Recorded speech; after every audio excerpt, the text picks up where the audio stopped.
آج سے میں شروع کرنے جا رہی ہوں فیئر اٹسیلف سیریز، یا پھر آپ اسے ماسٹر آف ہارر بھی کہہ سکتے ہو۔ یہ ماسٹر آف ہارر کا سیزن 3 ہے اور اس میں ٹوٹل 13 ایپیسوڈز ہیں اور ہر ایپیسوڈ 40 منٹ کا ہے۔ تو سب سے پہلے ایپیسوڈ کا نام ہے دی سیکریفائس۔ تو چلیں بنا ٹائم ویسٹ کیے بڑھتے ہیں ویڈیو کی جانب۔ یہ کہانی ہے 4 کریمنلز کی جو ایک رابری کرنے کے بعد پولیس سے بچ کر بھاگ رہے تھے۔ ان کے نام ہے پوائنٹ ڈیاگو، پوائنٹ کا چھوٹا بھائی لیمن اور نویڈو جو کہ بری طرح سے انجرڈ ہے اور اس کا کافی خون بھی بہہ چکا ہے۔ اسے کسی ہاسپٹل لے جانے کی ضرورت تھی لیکن آس پاس برف کے علاوہ کچھ بھی نہیں ہے۔ پوائنٹ نے جان بوجھ کر یہ سنسان راستہ چنا تھا تاکہ پولیس انہیں ڈھونڈ نہ پائے۔ اچانک سے ان کی کار کے سامنے کچھ آیا جس سے ٹکرا کر کار بند ہو گئی۔ پوائنٹ نے کافی کوشش کی کہ وہ چل جائے لیکن وہ نہیں چلی۔ انہوں نے باہر جا کر دیکھا تو روڈ کے بیچ میٹل کی ایک راڈ گاڑی ہوئی تھی جس سے کار ڈیمیج ہو گئی، یعنی کہ یہ ایک ٹریپ تھا۔ وہاں سے نکلنے کا کوئی راستہ بھی نہیں تھا، پیدل وہ چل نہیں سکتے تھے کیونکہ ساتھ میں تھا ایک انجرڈ آدمی۔ اب انہیں پاس میں ایک دھواں نکلتا ہوا دکھائی دیا، یعنی کہ پاس میں کوئی رہتا ہے۔ انہوں نے نویرو کو بورڈ میں ڈالا اور مدد کی امید لیے اسی طرف چل دیے، لیکن کوئی گن لیے کھڑا انہیں جاتے ہوئے دیکھ رہا تھا، یعنی کہ یہ پوری طرح سے جال میں پھنس گئے تھے۔ وہ جب پاس پہنچے تو دیکھا وہ تو ایک پورا قلعہ تھا جس کی فرنٹ وال پر کئی سارے ہرنوں کے سینگ لگے ہوئے تھے۔ ایک بڑا سا دروازہ تھا جسے کھول کر تینوں اندر پہنچے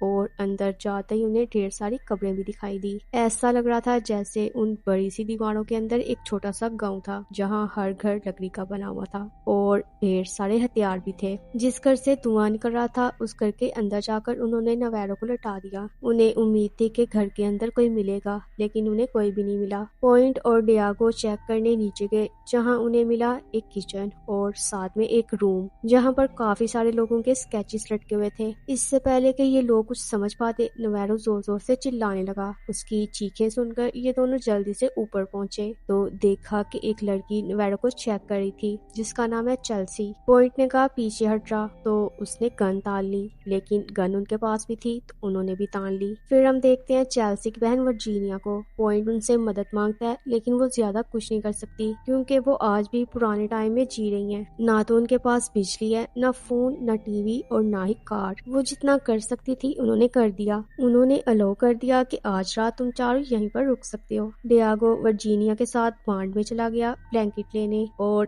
یہ لوگ نوارو کو سیپریٹ روم میں لے گئے جہاں پر ریورنٹ نام کا ایک آدمی پہلے سے سو رہا تھا۔ چیلسی بتاتی ہے کہ یہ بھی انجرڈ ہے، جس کے بعد وہ پرانے طریقوں سے نویرو کا علاج کرنے لگی۔ تب ہم دیکھتے ہیں کہ نویرو کی چھاتی کے بیچ چھید ہوا پڑا ہے۔ دراصل جب یہ پولیس سے بچ کر بھاگے تو جلد بازی میں ایک ٹہنی نویرو کے آر پار ہو گئی، تب سے اس کی یہ حالت ہے۔ باتوں باتوں میں چیلسی انہیں بتاتی ہے کہ وہ کبھی ان دیواروں سے باہر نہیں نکلی لیکن وہ بھی باہر کی دنیا دیکھنا چاہتی ہے۔ خیر نوارو کے گاؤں میں اسے ٹانکے لگانے تھے، وہ ان سے باہر جا کر کھانا کھانے کو کہتی ہے، لیکن پہلے تو وہ دونوں انکار کر دیتے ہیں، لیکن جب سنا کہ کھانے میں گرم اسٹو بنا ہے تو دونوں جلدی سے چلے بھی گئے۔ ان کے جانے کے بعد چیلسی نے گھاؤ کو سل دیا اور ساتھ میں نویرو کے ہونٹ بھی سل دیے۔ ادھر ورجینیا اور ڈیاگو دونوں بانڈ میں پہنچے۔ ڈیاگو کی نظر تو خراب تھی ہی، اوپر سے ورجینیا نے بھی کوئی کسر نہیں چھوڑی، چادر پہلے سے بچا رکھی تھی۔ ورجینیا نے اشارہ کیا کہ لیٹ جاؤ تو ڈیاگو بھی گن کو سائڈ میں رکھ کر لیٹ گیا، لیکن لیٹتے ہی وہ جا گرا پٹ میں جس کا میٹل والا دروازہ بند کر کے ورجینیا نے اسے اندر ہی بند کر دیا۔ ادھر وہ کھانے پر پہنچے تو کھانا سرو کیا تیسری بہن ٹیرا نے، جسے دیکھتے ہی لیمن اس پہ فدا ہو گیا، لیکن ٹیرا ان کی باتوں کا کوئی جواب نہیں دیتی۔ پھر جب انہوں نے اسٹو کھایا تو انہیں کافی عجیب لگا کیونکہ اس میں جو میٹ تھا اس کا ٹیسٹ انہیں سمجھ میں نہیں آیا۔ وہ پوچھتے رہ گئے کہ یہ کس جانور کا میٹ ہے، لیکن ٹیرا کچھ بھی نہیں بتاتی۔